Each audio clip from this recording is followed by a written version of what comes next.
श्री परमात्मे नमः। बाह्य संबंध से जो सुख होने वाला, जो सुख का जो मतलब का जो अनर्थ है, उसका वर्णन करके जो भगवान ने बाह्य संबंधों से होने वाले सुख का जो वर्णन कर, अनर्थ जो होता है बाह्य पदार्थों में सुख लेने से, अब भगवान जो है अभ्यंतर तत्व के संबंध से होने वाले सुख की महिमा का वर्णन कर रहे हैं। बाह्य तो से जो सुख मतलब वर्णन होता है, मतलब जो सुख मिलता है वो जो समाप्त हो जाने वाला सुख है वो अनर्थकारी है। अब आंतरिक तत्व का जो है के संबंध से जो सुख मिलता है उसकी महिमा का भगवान वर्णन कर रहे हैं। भगवान कह रहे हैं जो मनुष्य केवल परमात्मा में सुख वाला और केवल परमात्मा में रमण करने वाला है तथा जो केवल परमात्मा में ज्ञान वाला है, वह ब्रह्म में अपनी स्थिति का अनुभव करने वाला ब्रह्म रूप बना हुआ सांख्य योगी निर्वाण ब्रह्म को प्राप्त होता है। भगवान कह रहे हैं यह अंता सुखा अनंत अंतराराम तथा यह अंतर ज्योति एवं सह ब्रह्मभूता योगी ब्रह्म निवारणम अधिगच्छति। मतलब जिसको प्रकृति बाह्य पदार्थों में सुख प्रतीत नहीं होता, परंतु एकमात्र परमात्मा तत्व में ही सुख प्रतीत होता है। सुख कहाँ प्रतीत हो रहा है? दो तरह की दुनिया है, प्रकृति और पुरुष। दो हैं, प्रकृति और पुरुष। प्रकृति जो है 5 इंद्रियां, 5 तन्मात्राएं, 5 कर्मेंद्रियां, 5 महाभूत और 4 अंतःकरण। उनका जब इंद्रियों का जो है विषयों से संयोग होता है, विषयों के संयोग से इंद्रियों को सुख मिलता है, तो वो सुख जो है अनर्थकारी है, इसलिए कि वो सुख अपने साथ दुख लेके आता है। अनर्थकारी इसलिए है कि वो सुख जो है अपने साथ दुख लेके आता है और वो परमानेंट नहीं है। उससे थोड़ी देर बाद, कुछ समय बाद उससे मन जो है उन सुखों से ऊब जाता है और वो सुख कंटिन्यूसली भोग भी नहीं सकता है। जैसे मान लीजिए रस का सुख है, तो कितना देर आप खाना खा सकते हैं, कितना देर कोई खाना खा सकता है और कितना खा सकता है। मान लीजिए थोड़ा थोड़ा भी करके खाएगा तो मतलब खाएगा, फिर थोड़ी देर बाद उसको कहेगा अब नहीं खा सकते, अब थोड़ी देर बाद लाइएगा तब खाएंगे। लेकिन एक सुख है जो परमात्मा तत्व का सुख है, अगर जो स्थिति है वो परमात्मा तत्व में हो जाए। परमात्मा तत्व क्या है? केवल चैतन्य अवस्था, कोई विचार नहीं, कोई सुख लेना नहीं, बाह्य इंद्रियों के साथ कोई संबंध नहीं, कोई संयोग नहीं, उसकी तरफ देखना मतलब उसकी तरफ जो है चित्त का आकर्षण ही नहीं होना, मन का संकल्प ही नहीं होना, बुद्धि उस तरफ जाना ही नहीं। बुद्धि जो है, बुद्धि में निश्चयात्मक रहे कि एकमात्र परमात्मा ही, तो परमात्मा एकदम चित्त चैतन्य अवस्था में, तो वो जो सुख है अगर उससे संबंध होता है, अगर उससे संबंध हो जाए, चित्त का उसी से संबंध हो जाए, तो फिर जो है वो सुख जो है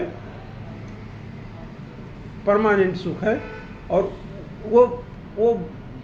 वो स्थिति जो है वो सुखकारी स्थिति है। लेकिन उसमें भी एक यह है कि अगर उस सुख के अनुभव में भी कि मैं ज्ञानी हूँ, मैं सुखी हूँ, मैं सांख्य योगी हूँ, इस तरह का भाव रहता है, मैं पूर्ण हूँ, तो उस तरह का अगर भाव रहेगा तो भी थोड़ा सा निर्वाण नहीं होगा। निर्वाण तभी होगा जब उसमें अपनी परिच्छिन्नता हो जाए कि उसी सुख में है, मैं ज्ञानी हूँ, ऐसा कुछ विचार भी नहीं आ रहा कि मैं ज्ञानी हूँ, मैं सुखी हूँ, मैं ब्रह्म में स्थित हूँ, मेरा चित्त जो है ब्रह्म में स्थित है, ऐसा कुछ विचार भी नहीं आ रहा है। फिर वो स्थिति जो है वो निर्वाण की स्थिति हो गई। भगवान कह रहे हैं कि अगर चित्त जो है उसी में लग जाए, उसमें जो है स्थिति वो हो जाए कि सारा मतलब परमात्मा, एकमात्र परमात्मा में ही जो है रमण करता है, एकमात्र परमात्मा में ही रहता है, तब फिर वो और उस परमात्मा में रहने का ज्ञान का भी विलोपन हो जाए, परमात्मा में रहने का जो ज्ञान है वो भी विलुप्त हो जाए, वो निर्वाण की स्थिति है। और सांख्य योगी जो है उसी निर्वाण की स्थिति में रहता है। ये तो हो गया सांख्य योगी। सांख्य योग जो है ज्ञान, जहाँ ज्ञान के माध्यम से जो है प्राप्त किया जाता है, मोक्ष प्राप्त की बात है, वो निवृत्त मार्ग है। और जहाँ जो है इंद्रियां, मन, इन सब योग के द्वारा जहाँ प्राप्त किया जाता है, निर्वाण की स्थिति, वो जो है प्रवृत्त मार्ग है। तो ये निवृत्त मार्ग की बात हो गई कि जो है परमात्मा में ही रमण करना, जो सच्चित आनंद जो है पुरुष है उसी में रमण करना, उसी में परिच्छिन्नता के साथ रहना, उसी से बाहर नहीं आना, और उस बाहर ना आने उसमें रहने का ज्ञान का भी विलोपन हो जाना। अब भगवान कह रहे हैं कि भगवान ने अभी निवृत्त मार्ग सांख्य योग की साधना बताई, अब भगवान प्रवृत्त योग सांख्य योग की साधना बता रहे हैं। कह रहे हैं कि जिनका शरीर मन बुद्धि इंद्रिया सहित बस में है, जिनका शरीर मन इंद्रिया सहित बस में है अपने, जो संपूर्ण प्राणियों के हित में रत हैं, जिनके संपूर्ण संशय मिट गए हैं, जिनके संपूर्ण दोष नष्ट हो गए हैं, वह विवेकी साधक जो है ब्रह्म पद को प्राप्त करते हैं। भगवान कह रहे हैं लभन्ते ब्रह्म निर्वाण मृषया क्षीण कल्मषा क्षुण्य द्वैधा यतात्माना सर्वभूत हिते रता। यतात्माना मतलब जिनका शरीर मन बुद्धि इंद्रियों सहित बस में है। भगवान कह रहे हैं कि नित्य सत्य तत्व की प्राप्ति का दृढ़ लक्ष्य होने के कारण साधकों को शरीर इंद्रियां मन बुद्धि बस में करने नहीं पड़ते, प्रत्युत वह स्वाभाविक रूप से ही उनके बस में हो जाते हैं। जो अगर मतलब सत्य तत्व की प्राप्ति करने का संकल्प है, दृढ़ लक्ष्य है, तो इंद्रिया मन बुद्धि जो है वो धीरे धीरे अपने बस में हो जाते हैं। उनको बस में करने का मतलब वो नहीं करना पड़ता। बस में होने के कारण इनमें राग द्वेषों का अभाव हो जाता है। अगर जैसे कोई बस में आ गए तो राग द्वेष का अभाव हो जाएगा, मैं और मेरापन मिट जाएगा, और इनके द्वारा होने वाली प्रत्येक क्रिया दूसरों का हित करने वाली हो जाती है। शरीर इंद्रियां मन बुद्धि को अपने और अपने लिए मानते रहने से ही ये अपने बस में नहीं होते। शरीर इंद्रियां मन बुद्धि को अपना मानते रहने से वो अपने बस में नहीं रहते हैं। और जब हम ये जान जाएंगे कि ये तो संसार के प्रकृति के अंग हैं, प्रकृति के अंग हैं, तब हम स्वरूपतः पुरुष हैं। पुरुष मतलब जो है जो सच्चिदानंद चैतन्य अवस्था की जो हमारी चेतन अवस्था है, तो वो जड़ अवस्था है, तो उसके साथ अपना संबंध टूट जाएगा। तो कहते हैं वो अपने बस में हो जाएंगे। संबंध टूट जाने का मतलब अपने बस में हो गए, उनका राग द्वेष खत्म हो जाएगा। ये दोष जब तक विद्यमान रहते हैं तब तक साधक स्वयं इनके बस में रहता है। इसलिए साधक को चाहिए कि शरीर आदि को कभी भी अपना और अपने लिए न माने। ऐसा मानने से उसकी आग्रहकारिता समाप्त हो जाती है और वो बस में हो जाते हैं। हमारे नहीं है, संसार के हैं, शरीर मन बुद्धि इंद्रियां संसार के हैं, ऐसा मानने से जो उसकी आग्रहकारिता है वो समाप्त हो जाती है। भगवान कह रहे हैं कि सांख्य योग की सिद्धि में व्यक्तित्व का अभिमान मुख्य बाधक है। व्यक्तित्व का अभिमान अपने कि मैं हूँ, इस व्यक्तित्व के अभिमान को मिटाकर तत्व में अपनी स्वाभाविक स्थिति का अनुभव करने के लिए संपूर्ण प्राणियों के हित का भाव आवश्यक है। संपूर्ण प्राणियों के हित में प्रीति ही उसके व्यक्तित्व को मिटाने का सुगम साधन है। सबसे सुगम साधन है कि सबका हित हो, सर्वे भवन्तु सुखिनः, सबका हित हो, उसी में मेरा भी हित है। जो सर्वत्र परिपूर्ण परमात्मा तत्व के साथ अभिन्नता का अनुभव करना चाहते हैं, उनके लिए प्राणी मात्र के हित में ही प्रीत होनी आवश्यक है। जैसे अपने कहलाने वाले शरीर में आकृत अवयव कार नाम आदि भिन्न भिन्न होते हुए भी ऐसा भाव रहता है कि सभी अंगों को आराम पहुँचे। हमारे शरीर की एक आकृति अलग है, कार्य अलग है, नाम किसी का अलग है, किसी को मुंह कहा जाता है, किसी को कान, लेकिन हमको रहता है कि सब अंगों को आराम पहुँचे। ऐसे ही किसी भी अंग को कष्ट ना हो। ऐसे ही वर्ण आश्रम संप्रदाय साधन पद्धति आदि भिन्न भिन्न होते हुए भी संपूर्ण प्राणियों के हित में स्वाभाविक ही रति होनी चाहिए। संपूर्ण प्राणियों का हित हो, इसमें स्वाभाविक ही अपनी रति होनी चाहिए, अपना प्रेम होना चाहिए, सबको सुख पहुँचे, सबका हित हो, कभी किसी को किंचित मात्र भी कष्ट ना हो। फिर आगे कहते हैं कि भाई जब तक तत्व प्राप्ति का निश्चय दृढ़ नहीं होता, इसमें क्या है, जब तक ये निश्चय नहीं दृढ़ हो जाएगा कि मुझे परमात्मा प्राप्ति करनी है, तब तक अच्छे साधकों के अंतःकरण में भी कुछ ना कुछ दुविधा विद्यमान रहती है। पहले दृढ़ निश्चय हो जाए कि यार मुझे यही प्राप्त करना है, मुझे परमात्मा की प्राप्त करनी, ईश्वर की प्राप्त करनी है, उस अवस्था का अनुभव करना है, उस अवस्था में चले जाना है। तब तक जो है कुछ ना कुछ दुविधा विद्यमान रहती है कि यार ये भी कर लें, वो भी कर लें, फलाना भी कर लें, ढिमाका भी कर लें, साथ साथ में चलो परमात्मा का भी देख लेते हैं थोड़ा, 2 घंटा 4 घंटा, उससे काम नहीं चलेगा। दृढ़ निश्चय होने पर साधकों को अपनी साधना में कोई संशय विकल्प भ्रम आदि नहीं रहता है। एक संकल्प कर लेना है और एक ही मार्ग पे चल जाना है। प्रकृति से माना हुआ जो भी संबंध है वो सब कलमश है। कोई भी संबंध प्रकृति से माना हुआ कि ये घर मेरा है, ये बच्चे मेरे हैं, रिश्तेदार मेरे हैं, शरीर मेरा है, ये सब जो कुछ भी माना है, समझे, वो सब जो है कलमश है। क्योंकि प्रकृति से माना हुआ संबंध ही संपूर्ण कलमशों, पापों, दोषों, विकारों का हेतु है। उसी से सारे दोष होते हैं, क्योंकि वहीं से शुरू हो जाता है ना कि मेरे को मिल जाए, दूसरे को ना मिले, दूसरे को मिले लेकिन मुझे पहले मिल जाए, मुझे मिलना ही चाहिए। तो वो सब पापों और विकारों का वो सब दोष है। ज्ञान को महत्व देने वाले ऋषि कहलाते हैं। वो ज्ञान जब तक प्राचीन काल में ऋषियों ने गृहस्थ रहते हुए परमात्मा तत्व को प्राप्त किया है, स्वामी जी कह रहे हैं। इस श्लोक में सांसारिक व्यवहार करते हुए विवेक पूर्वक परमात्मा तत्व की प्राप्ति के लिए साधन करने वाले साधकों का वर्णन है। अतः अपने विवेक को महत्व देने वाले साधक भी ऋषि ही हैं। मतलब ब्रह्म तो सभी को सदा सर्वदा प्राप्त है, वो तो है ही है, तो उसके बगैर तो कुछ निर्माण ही नहीं होगा। वो अगर चैतन्य अवस्था तो फिर तो वो जो है मतलब उसकी अवस्था है जहाँ सब खत्म हो जाता है। जैसे लहरें समुद्र में लीन हो जाती हैं, ऐसे ही सांख्य योगी ब्रह्म में लीन हो जाता है।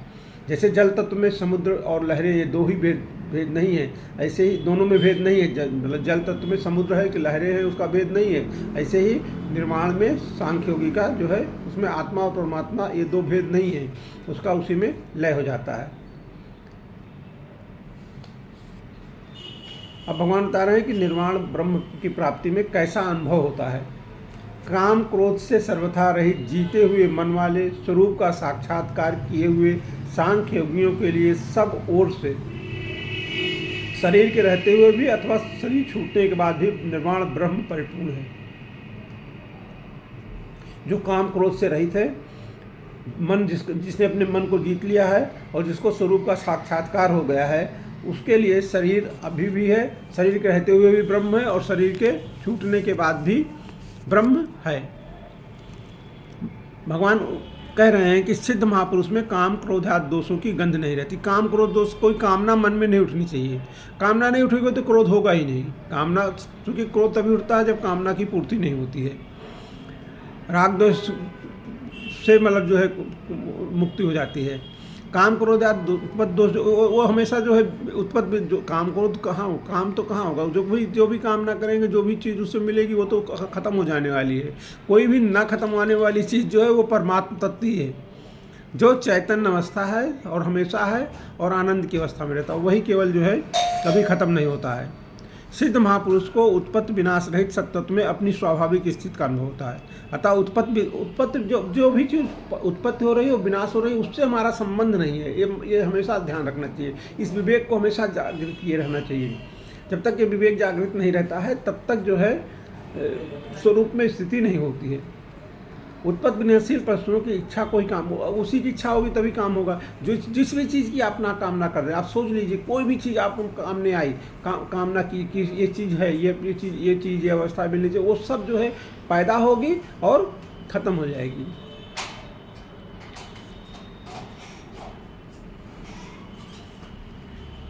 तो इसके लिए जब असत अंश के अभाव को ही अपने में मान लेता है, अपने में अभाव मानने से ही कामना पैदा होती है। तो कामना क्यों पैदा होगी? कुछ चीज़ की प्राप्ति करने का बात तब आएगी जब हमको ये हम ये मानेंगे कि हमको ये चीज़ अप्राप्य है, हमें प्राप्त नहीं है। जबकि जो अप्राप्य है वो उसका सत्ता नहीं है, उसका अस्तित्व नहीं है, वो तो आएगी और चली जाएगी, परमानेंट नहीं होगी। मेन चीज़ है कि जो चीज़ हमें चाहिए वो परमानेंट वाली चाहिए, बगैर परमानेंट वाली कोई चीज़ नहीं चाहिए। क्योंकि बगैर परमानेंट वाली चीज़ जो है वो हमेशा अपने साथ दुख लेके आएगी।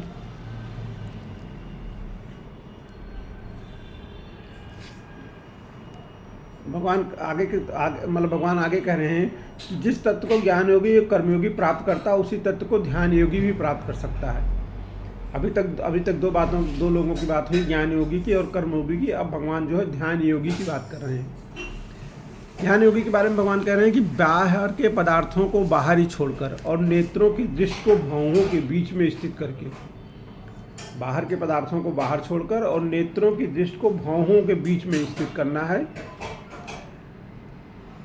करके, तथा नासिका में विचरने वाले प्राण और अपान वायु को सम करके, प्राण नासिका में विचरने वाले प्राण और अपान वायु को सम करके, जिसकी इंद्रियां, मन और बुद्धि अपने बस में है। इंद्रियां, मन और बुद्धि को अपने बस में करना, जो मोक्ष परायण है, जिसको मतलब मोक्ष की मतलब जिसमें मुमुक्षुता है, जो इच्छा, भय और क्रोध से सर्वदा रहित है, वो मुनि सदा मुक्त है। वो कहते हैं वो मुनि जो है, ऐसा मुनि जो है सदा मुक्ति है।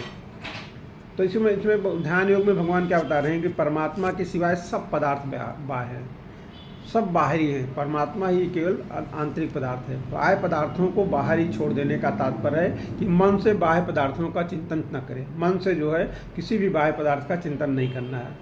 बाह्य पदार्थों के संबंध का त्याग कर्मयोग में सेवा के द्वारा और ज्ञान योग में विवेक के द्वारा किया जाता है। कर्मयोग में सेवा के द्वारा कि जो भी कर्म करना है दूसरों के हित के लिए करना है।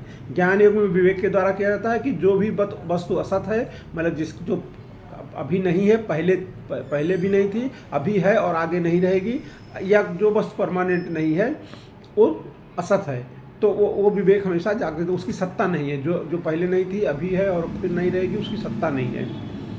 यहाँ भगवान ध्यान योग के द्वारा बाह्य पदार्थों से संबंध विच्छेद की बात कह रहे हैं। ध्यान योग में परमात्मा का ही चिंतन होने से बाह्य पदार्थों से विमुक्ता हो जाती है। वास्तव में बाह्य पदार्थ बाधक नहीं है, बाधक है उनसे राग पूर्वक माना हुआ अपना संबंध। इस माने हुए संबंध का त्याग करना ही है।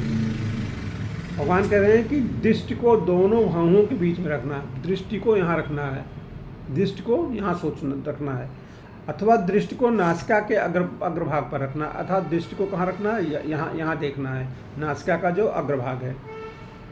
ये दोनों ही मतलब दोनों जगह आप देख सकते हैं। ध्यान काल में नेत्रों को सर्वथा बंद रखने से निद्रा आने की संभावना रहती है और नेत्रों को खुला रखने से विक्षेप दोष आने की संभावना रहती है। ध्यान योग के बारे में बताया, अगर आप आंख बंद कर लेंगे तो हो सकता है नींद आ जाए, अगर आप आंख खोले रहेंगे तो इधर उधर का दृश्य हो सकता है दिखाई देने लगे। इन दोनों प्रकार के दोषों को दूर करने के लिए आधे मुदे हुए नेत्रों को दृष्टि को दोनों भावों के बीच में आधा मुदा हुआ नेत्र हो, आधा खुला हो और दृष्टि को यहाँ पे स्थापित करना है। नासिका से बाहर निकलने वाली वायु को प्राण कहते हैं, जो बाहर जाती है उसको प्राण कहते हैं और जो अंदर जाती है उसको अपान कहते हैं। तो प्राण वायु की गति दीर्घ और अपान वायु की गति लघु होती है। प्राण वायु की दीर्घ होती है, जो बाहर निकलती है वो दीर्घ होती है और जो अंदर जाती है वो लघु होती है। इन दोनों को सम करने के लिए पहले बाईं नासिका से अपान वायु को भीतर ले जाकर दाईं नासिका से प्राण, पहले बाईं नासिका से ले जाके फिर दाईं नासिका से अपान वायु को लाकर फिर प्राण वायु को छोड़ना है और फिर बाईं नासिका से ले जाकर, और इस क्रिया में बराबर समय लगाना है। इस प्रकार लगातार अभ्यास करने से जो प्राण वायु है, प्राण और अपान दोनों की गति जो है सम हो जाएगी। दोनों की गति सम होने पर मन से स्वाभाविक ही परमात्मा का चिंतन होने लगता है। पहले बाईं नाक से अपान वायु को खींचना है, फिर उसको दाईं नाक से प्राण वायु को छोड़ना है और इन दोनों में समय बराबर लगना। मान लीजिए 5 सेकंड में खींचा तो 5 सेकंड में उसको छोड़ा, फिर इधर से 5 सेकंड में छोड़ा, खींचा और 5 सेकंड में छोड़ा। तो इससे जो है वो क्या है, धीरे धीरे प्राण और अपान दोनों, प्राण बाहर निकलने वाली, अपान अंदर जाने वाली, धीरे समय, और मन जो है अपने आप परमात्मा में लगने लगेगा। प्रत्येक मनुष्य में एक तो इंद्रियों का ज्ञान रहता है और एक बुद्धि का ज्ञान रहता है। एक तो इंद्रियों का ज्ञान रहता है, आंखें जो देख रहे हैं उनका, और एक बुद्धि का ज्ञान रहता है। तभी तो बनता है। आँख ने देखा कि ये पेड़ है ना, तो बुद्धि ने बताया उसको कि ये तुलसी का पेड़ है। पेड़ तो आँख ने देखा कि ये है, पेड़ जो है वो बुद्धि ने बताया, उसके बाद पहले से संस्कार में है। इंद्रियां और बुद्धि दोनों के बीच में मन का निवास है। इंद्रियां और बुद्धि दोनों के बीच में मन का निवास है। मनुष्य को देखना यह है कि उसके मन पर इंद्रियों के ज्ञान का प्रभाव है या बुद्धि के ज्ञान का प्रभाव है। मन जो है वो क्या देख के उस पर किसका प्रभाव है, और आंशिक रूप से दोनों के ज्ञान का प्रभाव है।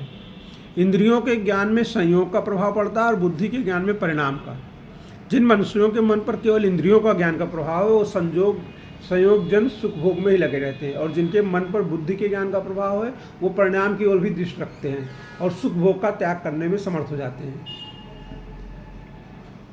प्राय साधकों के मन पर आंशिक रूप से इंद्रियों और बुद्धि दोनों के ज्ञान का प्रभाव रहता है। उनके मन में इंद्रियों और बुद्धि के बीच के ज्ञान का द्वंद्व चलता रहता है, इसलिए वो अपने विवेक को महत्व नहीं दे पाते और जो करना चाहते हैं उसे कर भी नहीं पाते। जब द्वंद्व ही ध्यान में बाधक है, अतः यहाँ मन, बुद्धि और इंद्रियों को बस में करने का तात्पर्य है कि मन पर केवल बुद्धि के ज्ञान का प्रभाव रह जाए, इंद्रियों के ज्ञान का प्रभाव सर्वथा मिट जाए।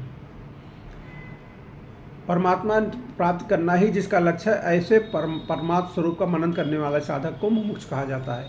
परमात्म तत्व सब देश काल आज में परिपूर्ण होने से सदा सर्वदा सबको प्राप्त है। तो परमात्म तत्व तो हमेशा है, ऑलवेज एवरीवेयर, हर जगह एक जैसा है। परम दृढ़ उद्देश्य न होने के कारण ऐसे नित्य तत्व की अनुभूति में देरी हो रही है। यदि एक उद्देश्य बन जाए तो तत्व की अनुभूति में देरी का काम नहीं है। वास्तव में उद्देश्य पहले से बना बनाया है, क्योंकि परमात्म तत्व के लिए ही मनुष्य का शरीर मिला हुआ है। जब साधक इस उद्देश्य को पहचान लेता है तब उसमें परमात्म तत्व की लालसा उत्पन्न हो जाती है। यह लालसा संसार की सब कामनाओं को मिटाकर साधक को परमात्म तत्व का अनुभव करा देती है। कर्मयोग, सांख्य योग, ध्यान योग, भक्ति योग अभी साधनों में एक दृढ़ निश्चय उद्देश्य की बड़ी आवश्यकता है। अगर अपने कल्याण का उद्देश्य ही दृढ़ नहीं है तो साधन से सिद्धि कैसे मिलेगी। इसलिए मुमुक्षुता मतलब जो है उसको वो जरूरी है। अपनी इच्छा की पूर्ति में बाधा देने वाले प्राणी को अपने से सबल मानने पर उससे भय होता है, और निर्बल मानने से उस पर क्रोध होता है। जो हमारी इच्छा की पूर्ति में बाधक दे रहा है, अगर मतलब वो हमसे ज़्यादा सबल है तो हमको उससे भय लगेगा, अगर हमसे निर्बल है तो उससे क्रोध आएगा। ऐसे ही जीने की इच्छा रहने पर मृत्यु से भय होता है। जीने की इच्छा है तो मृत्यु से भय होगा, और दूसरों से अपनी इच्छा पूर्ति करवाने और दूसरों को अपना अधिकार जमाने की इच्छा से क्रोध होता है। अतः भय और क्रोध दोनों में इच्छा भी मुख्य है। यदि मनुष्य में इच्छा पूर्ति का उद्देश्य न रहे, प्रत्युत एकमात्र परमात्मा प्राप्ति का उद्देश्य रह जाए, तो भय क्रोध सहित सर्वथा इच्छा का अभाव हो जाएगा। इच्छा का सर्वथा अभाव होने पर मनुष्य मुक्त हो जाता है। कारण कि वस्तुओं की और जीने की इच्छा से ही मनुष्य जन्म मरण रूप बंधन में पड़ता है। साधक को गंभीरतापूर्वक विचार करना चाहिए कि क्या वस्तुओं की इच्छा से वस्तुएं मिल जाती हैं, क्या जीने की इच्छा से मृत्यु से बच जाते हैं।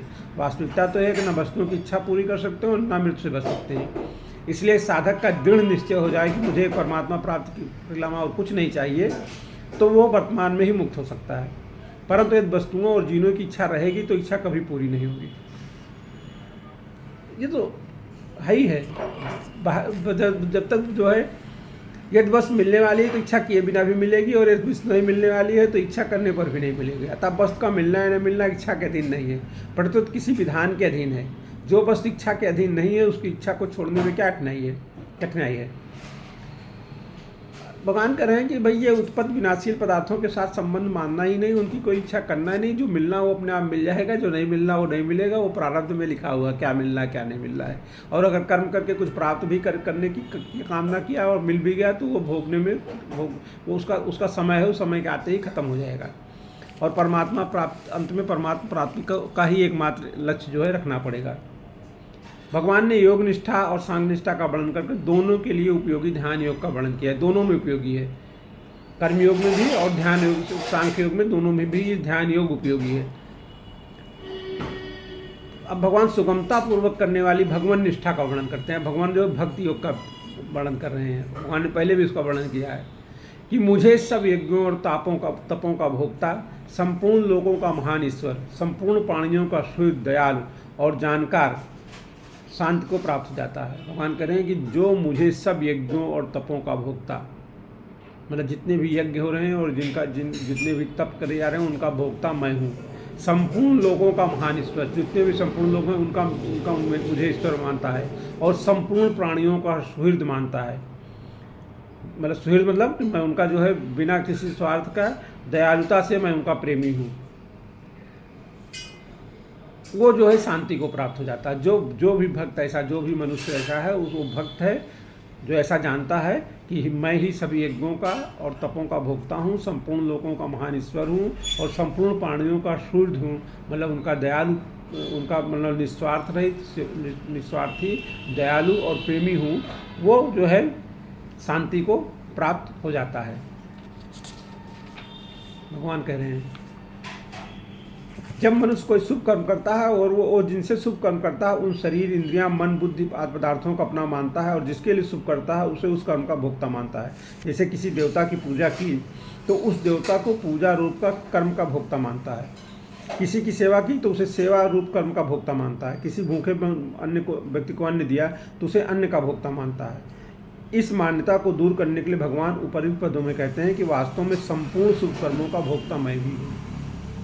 मतलब कारण कि प्राणी मात्र के हृदय में भगवान ही विद्यमान है, इसलिए संपूर्ण कर्मों का जो सब शुभ कर्मों के जो भोक्ता हैं वो भगवान ही हैं। इसलिए किसी का पूजन करना, किसी को अन्न जल देना, किसी को मार्ग बताना, जितने भी शुभ कर्म हैं उन सब का भोक्ता केवल भगवान को ही मानना चाहिए। मतलब कोई देवता की पूजा की वो भी भगवान को मिला, किसी को आपने अन्न दिया वो भी भगवान को मिला, भगवान ही सारे शुभ कर्मों के भोक्ता हैं, ऐसा मानना चाहिए। लक्ष्य भगवान पर ही रखना चाहिए, किसी प्राणी पर नहीं। किसी को आपने कुछ नहीं दिया, जो कुछ भी दिया भगवान को दिया, भगवान की बस भगवान को ही दी जाती है। इसीलिए वो कहते हैं जब भगवान को भोग कराते हैं कि तुभ्यो वस्तु गोविंदम तुभ्यमेव समर्पये, तुमको ही दे रहा हूँ। दूसरी बात है कि जिनसे शुभ कर्म किए जाते हैं वो इंद्रियां, मन, बुद्धि जो है वो सब भगवान के हैं, अपने नहीं हैं। उनको अपना मानना भूलिए, क्योंकि अपना मानकर अपने लिए शुभ कर्म करने से मनुष्य स्वयं उन कर्मों का भोक्ता बन जाता है। अतः भगवान कहते हैं कि तुम संपूर्ण शुभ कर्मों को अपने लिए कभी मत करो, केवल मेरे लिए ही करो। ऐसा करने से तुम उन कर्मों के फलभागी नहीं बनोगे और तुम्हारा कर्मों से संबंध विच्छेद हो जाएगा। कामना से ही संपूर्ण कर्म अशुभ कर्म होते हैं। कामना का त्याग कर कर केवल भगवान के लिए ही हो। सब कर्म करने से अशुभ कर्म तो स्वरूप से ही नहीं होते। सब कर्म करने से अशुभ कर्म तो स्वरूप से नहीं होते, शुभ कर्मों के साथ अपना संबंध नहीं होता है। इस प्रकार संपूर्ण कर्मों से सर्वथा संबंध विच्छेद होने पर परम शांति की प्राप्त हो जाती है। फिर भगवान कहते हैं कि भिन्न भिन्न लोगों के भिन्न भिन्न ईश्वर हो सकते हैं, परंतु वह सब भगवान के अधीन है। जितने भी लोग हैं उनके सबके अलग अलग ईश्वर हो सकते हैं, लेकिन सब भगवान के अधीन है। भगवान संपूर्ण लोगों के ईश्वर के भी ईश्वर हैं। तात्पर्य है कि संपूर्ण सृष्टि के एकमात्र स्वामी भगवान ही है। फिर कोई ईमानदार व्यक्ति सृष्टि की किसी भी वस्तु को अपनी कैसे मान सकता है।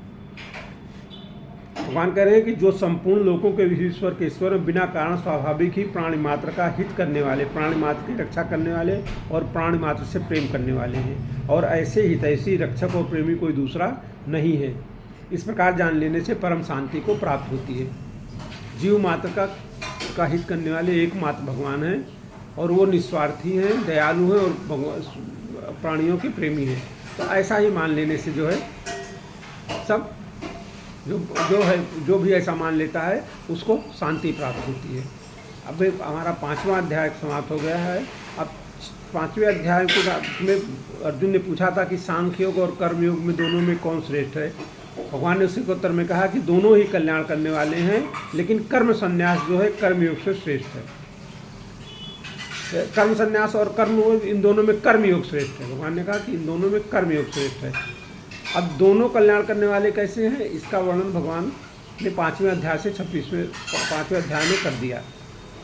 फिर और अंत में उन्होंने अपनी तरफ से भक्ति की निष्ठा बनाकर बताई, मतलब दोनों कैसे कल्याण करने वाले हैं ये सब उन्होंने बता दिया। और फिर जो है ध्यान योग के बारे में संक्षेप से वर्णन किया 2 श्लोक में, और फिर जो है अपने भक्त की निष्ठा बताकर 5वें अध्याय का उपसंहार कर दिया। अब 6ठे अध्याय में कर्मयोग की श्रेष्ठता बताने के लिए भगवान 6ठे अध्याय का आरंभ करते हैं। भगवान कह रहे हैं कि पहले उन्होंने कह दिया कर्म संन्यास और कर्मयोग में कर्मयोग श्रेष्ठ है। फिर उन्होंने जो है सांख्य योग और कर्मयोग के लिए उपयोगी और सतता से कल्याण करने वाले ध्यान योग का थोड़ा वर्णन कर दिया कि दोनों में ध्यान योग का वर्णन कैसे आपको ध्यान योग करना है। और फिर भक्त की निष्ठा बता दी, और अब वो बताएंगे कि कर्मयोग की श्रेष्ठता बताने के लिए, वो कर्मयोग की श्रेष्ठता बताने के लिए भगवान जो है 6ठे अध्याय में प्रवेश करेंगे, और हम लोग उसकी चर्चा कल करेंगे।